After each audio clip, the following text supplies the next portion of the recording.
కులానికి నన్ను దయచేసి పరిమితం చేయకండి, మీ అందరికి చేతులెత్తి దండం పెడుతున్నాననే డైలాగు అత్తారింటికి దారేదిలో డైలాగ్ లాగా. చేతులెత్తి మొక్కుతున్నాను అత్తయ్య, మా ఇంటికి రా, నీకోసం ఇప్పటికీ ఒక ప్లేట్ ఉంది అత్తయ్య అని చెప్పినటువంటి డైలాగ్ అనమాట ఆ డైలాగ్.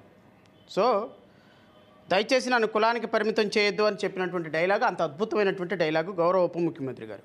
ఈ ఒక్క వీడియో చూపించిన తర్వాత నేను సబ్జెక్ట్లోకి వస్తాను. ఎందుకంటే ప్రజలకి అంటే ఉప ముఖ్యమంత్రి గారు ఏమనుకుంటారంటే, సినిమాల్లో లాగా ప్రజలు 3 గంటలు సినిమా చూసి బయటకు వచ్చిన తర్వాత మర్చిపోతారేమో అనుకుంటారు. ప్రజలకి మతిమరుపు ఉండదు, మీకు మతిమరుపు ఉంటుంది. నాయకులుగా, ఉప ముఖ్యమంత్రిగా, జనసేన పార్టీ అధినేతగా మీకు మతిమరుపు ఉంటుంది, కానీ ప్రజలకు మతిమరుపు ఉండదు, ఇంటర్నెట్కి మతిమరుపు ఉండదు. ప్రతిదీ క్యాప్చర్ చేస్తుంది. The most trending comic fellow ఎవరైనా ఉన్నారు అంటే ఈ శతాబ్దానికి అది Pawan Kalyan. I don't know reason why. ఆయన మాట్లాడే మాటకి, చేసే చేష్టకి, అంతకుముందు ఎవరో ఎక్కడో పిఠాపురంలోనో కాకినాడలోనో ఈయన ఆవేశంగా మాట్లాడుతుంటే ఆ పక్కన ఉన్న అతను ఒక వ్యూస్ ఇలా చూస్తూ ఉంటాడు ఆయన ఆవేశం మాట్లాడుతుంటే. నాకు తెలిసినంతవరకు ఈ రోజు వరకు దానంత కామిక్ వీడియో ఇంకొకటి లేదు. మరి ఈయన ఎట్లా ప్రజలు ఓట్లేసి 90,000 మెజార్టీ ఇచ్చి ఉప ముఖ్యమంత్రిని చేశారో, ఈయన వెనక ఎలాగ ఒక కమ్యూనిటీ ర్యాలీ అవుతుందో, ఈయన ఏ విధంగా ఈ జాతిని ముందుకు నడిపించే నాయకుడో నాకు ఇప్పటికీ అర్థం కాదు. ఆయనలో క్వాలిటీస్ నాకు కనిపించడం లేదా, లేకపోతే రాష్ట్ర ప్రజలు చూడగలిగిన యాంగిల్లో నేను చూడటం లేదా, లేకపోతే ఆయనకి యాంగిల్ ఉన్నప్పటికీ కూడా రాష్ట్ర ప్రజలు చూసే కోణంలో మేము చూడటం లేదా, నాకైతే అర్థం కాదు. మేబీ నేను దేవుని కూడా కోరుకునేది ఏంటి అంటే, రాష్ట్ర ప్రజలు పవన్ కళ్యాణ్ చూసే కోణంలో చూసే ఉద్దేశం, అవకాశం, బాధ, లేకపోతే అలాంటి పర్సెప్షన్ నాకు కూడా ఇవ్వమని నేను ఆ దేవుణ్ణి కోరుకుంటున్నా. సో సరే, దేవుణ్ణి కోరుకుంటున్న తర్వాత విషయం. కానీ సుగాలి ప్రీతి గురించి ఒక వీడియో చూపించిన తర్వాత నేను డైరెక్ట్గా సబ్జెక్ట్లోకి వస్తాను.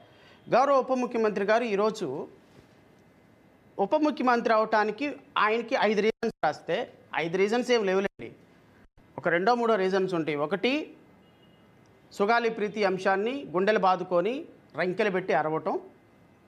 రెండో అంశం, కూటమి ప్రభుత్వంలో ఆయన్ని ఇంక్లూడ్ చేయటం. ఆయనకున్నట్టు 5.6% ఓటింగ్ తోటి 100% స్ట్రైక్ రేట్ సాధించి కూటమితోటి బీజేపీ తెలుగుదేశంతో కలవటం వల్ల ఆయనకి స్ట్రైక్ రేట్ అవటం. ఈ 3 అంశాలే ఆయన ఈరోజు తీసుకొచ్చి కూర్చోబెట్టి. సో ఇవి కూర్చోబెట్టిన తర్వాత గౌరవ ఉప ముఖ్యమంత్రి గారు ఏం మాట్లాడారు అనేది, ఉప ముఖ్యమంత్రి గారి వీడియో కదా, ఎక్కువ యాడ్లు వస్తూ ఉంటాయి, ఎందుకంటే ఎక్కువ మంది చూస్తుంటారు. సో అందువల్ల నిరంతరం యాడ్లు వస్తూ ఉంటాయి అనమాట, ఎక్కువ వ్యూవర్షిప్ ఉంటుంది దీనికి. అందువల్ల యాడ్లు వస్తూ ఉంటాయి, వీడియో ప్లే చేయాలంటే. ఇది పవన్ కళ్యాణ్ గుర్తుపెట్టుకుంటే ఒక 2 నిమిషాల తర్వాత మాట్లాడతాం.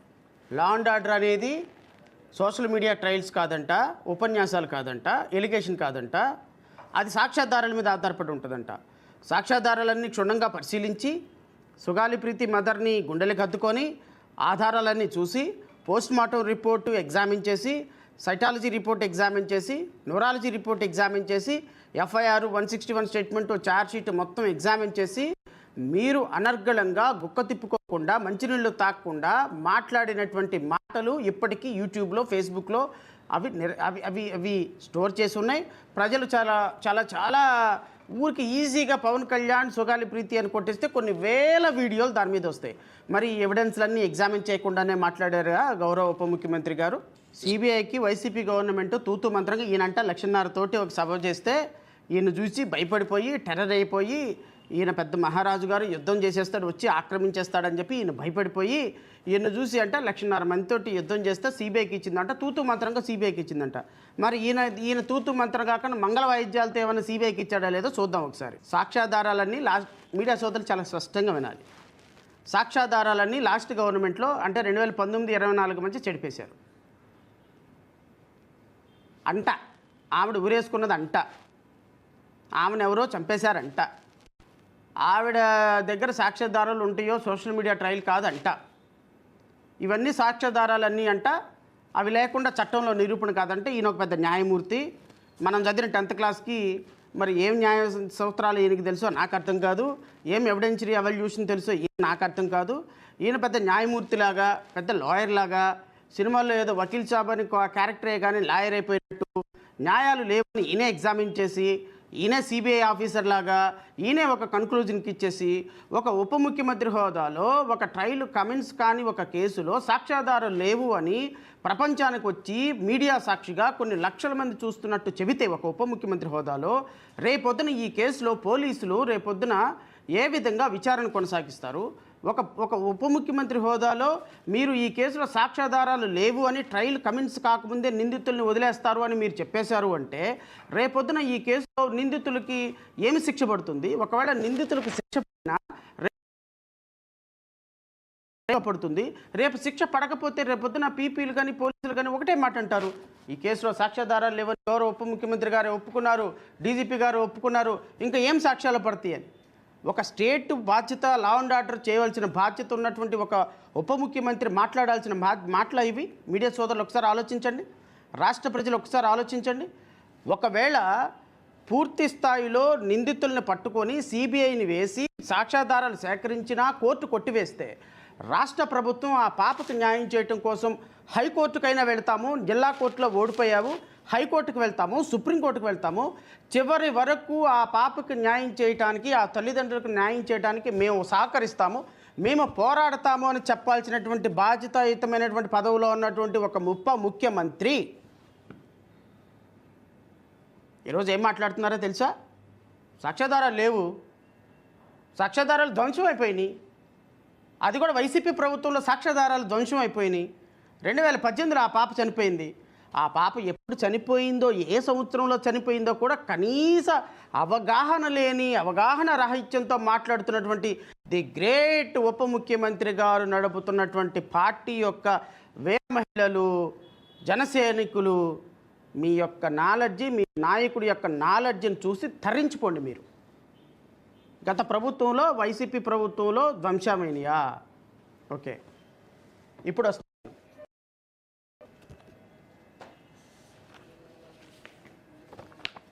ఈ పాప మరణం 19/6/2017. ఈ సోకాల్డ్ ఉప ముఖ్యమంత్రి చెప్పినట్టు అవగాహన కూడా లేదు ఈయనకి ఏ సంవత్సరంలో చనిపోయిందో. ఈ పాప చనిపోయింది 17వ తారీఖు 6వ నెల 2017లో చనిపోతే 18 ఆ రోజున ఒక్కరోజు నెక్స్ట్ డే రోజున ఈ కేసులో ఎఫ్ఐఆర్ కట్టారు పోలీసులు. ఎఫ్ఐఆర్ కూడా 302 murder case, 201 trying to disappear the evidence and section 34 of IPC, section 3 subclass 2 subclass VI of SC/ST act. ఆ పాప ట్రైబల్ మహిళ కాబట్టి కట్టారు. 14 సంవత్సరాల పాప కాబట్టి పోక్సో యాక్ట్ 2012 కట్టారు. ఇప్పటి వరకు మీరు సాయికృష్ణ చచ్చిపోతే వాడొక సాయికృష్ణ, ఒక దొంగ, ఒక రౌడీ, వాడిని చచ్చిపోతే నన్ను కూడా మీరు ప్రశ్నిస్తారా? నా కాపు కులాన్ని చచ్చిపోయిన వాడికి క్రైమ్ ఏంది, కులం ఏంటి, డిష్ అన్నారు. రాజబాబు విషయంలో మీరు సుబ్రహ్మణ్యం వాళ్ళ ఇంటికి వెళ్ళి ఒక దళితుడిని చంపుతారా? మీరు దళితుడికి మొట్టమొదటి న్యాయం చేస్తాను నేను అనంతబాబు విషయంలో రాజమండ్రి, కాకినాడ వెళ్ళిపోయి బావుభౌమని, సొగాలి ప్రీతి విషయంలో కూడా బావుభౌమని నడిచారుగా. మరి సొగాలి ప్రీతి విషయంలో ట్రైబల్ మహిళ, ఒక ఆదివాసీ మహిళకి న్యాయం చేయాలని ప్రభుత్వం ఉంటుందని లీడర్ సినిమాలో డైలాగులు చెప్పారుగా. నేను అంటా ఉప ముఖ్యమంత్రి గారిని, ఆ పాప ఏ రోజు చనిపోయిందో సరైన అవగాహన, సంవత్సరం రోజు అనేది అవగాహన ఉండదండి. ఎందుకంటే ఒకరోజు అటు ఇటుగా సహజంగా నేనైనా అబద్ధాలు చెప్తా ఉంటా, నేనైనా కూడా కొన్ని సందర్భాల్లో డేట్లు కన్ఫ్యూజ్ అయ్యి చెప్తా ఉంటా. అంత మాత్రం చేత అన్నీ తెలియాలని లేదు. ఉప ముఖ్యమంత్రి గారు 2017లో 2018లో చనిపోయిందని చెప్పారు. సరే, టెక్నికల్గా ఆయనకి తెలియదు అనుకుందాం, సరే ఏదో చిన్న తప్పులు జరుగుతూ ఉంటే తెలియదు అనుకుందాం. నేనేమంటానంటే గౌరవ ఉప ముఖ్యమంత్రి గారిని, మీరు 2 లక్షల పుస్తకాలు చదివారు కాబట్టి మీకు అన్ని విషయాల మీద ఒక పూర్తి అవగాహన ఉంటుంది, ఓకేనా? ఈ అన్ని విషయాల మీద పూర్తి అవగాహన ఉంటుంది కాబట్టి నేను వారిని ఈ మీడియా సాక్షిగా జనసేన కార్యకర్తల్ని, వీర మహిళలను కూడా కొన్ని ప్రశ్నలు అడగదలుచుకున్నాను. మీ ముఖ్యమంత్రి, మీ అధ్యక్షుడు చెప్పినటువంటి ఈ అబద్ధాలు బహుశా గిన్నీస్ బుక్ వరల్డ్ రికార్డులో కూడా ఎక్కటానికి పూర్తి స్థాయి అర్హత సాధించినాయి. ఎందుకంటే ఒక పబ్లిక్ ప్లాట్ఫామ్లో నుంచొని కొన్ని లక్షల మంది చూస్తుండగా, కొన్ని వేల మంది నీ మీటింగ్లో ప్రజెంట్ అయి ఉండగా, ఇంత గౌరవప్రదమైన హోదాలో కూర్చొని, బహుశా నేను కూడా ఒక లాయర్గా నెలకి ఒక కేసుకి 10,000 20,000 తీసుకొని వాదించే నాకు కూడా ఇంగిత జ్ఞానం బుద్ధి జ్ఞానం ఉంది. ఆ హోదాలో కూర్చొని మినిమం ఇంగిత జ్ఞానం లేని, మనకి చదువు ఎటూ లేదు, ఇంగిత జ్ఞానమైన ఉండాలిగా, మనకు హానెస్టీ ఎటూ లేదు, కనీసం మన 10 మందిలో మాట్లాడుతున్నామన్న లజ్జైనా ఉండాలిగా. ఇవి కూడా లేకుండా పచ్చి అబద్ధాలు కళ్ళార్పకుండా మాట్లాడుతుంటే ఈ బాధ్యతలు ఎవరికి చెప్పుకోవాలండి? ఈ పాప చనిపోయిన తర్వాత అండి, ఈ పాప post mortem report and serology report ఇది 17/10/2017 ఈ సిరాలజీ రిపోర్ట్ అంటే పాప చనిపోయిన తర్వాత ఆ పాప బాడీలో నుంచి సేకరించినటువంటి బాడీ పార్ట్స్ని ప్రైవేట్ పార్ట్స్లో నుంచి సేకరించినటువంటి అవశేషాలను తీసుకొని వాటిని ఎఫ్ఎస్ఎల్కి పంపిస్తే ఎఫ్ఎస్ఎల్ నుంచి వచ్చినటువంటి ఫైనల్ రిపోర్ట్ అండి ఇది. ఈ ఎఫ్ఎస్ఎల్ నుంచి వచ్చినటువంటి final report can't be manipulated. ఉప ముఖ్యమంత్రి గారికి తెలియని అంశం ఏంటి అంటే 2017లోనే ఈ రిపోర్టు 2014 నుంచి 19 వరకు ఏ గవర్నమెంట్ అమల్లో ఉందండి? మీరు మద్దతు ఇచ్చినటువంటి గవర్నమెంటే కదా, తెలుగుదేశం పార్టీయే కదా. అప్పటికి వైసీపీ అధికారంలోకి వచ్చిందా? గత ప్రభుత్వం అధికారం. ఒక పార్టీ మీద మీరు రాజకీయపరమైన ఎలిగేషన్లు చేయండి, కానీ ఆధారాలన్నీ ధ్వంసమైపోయినాయి అని ఒక కుక్కను చంపాలి అంటే ఆ కుక్కకి పిచ్చిది అని ఒక ముద్ర వేసి చంపేసే ప్రయత్నం ఒక ఉప ముఖ్యమంత్రి హోదాలో మీరు చేయొచ్చా?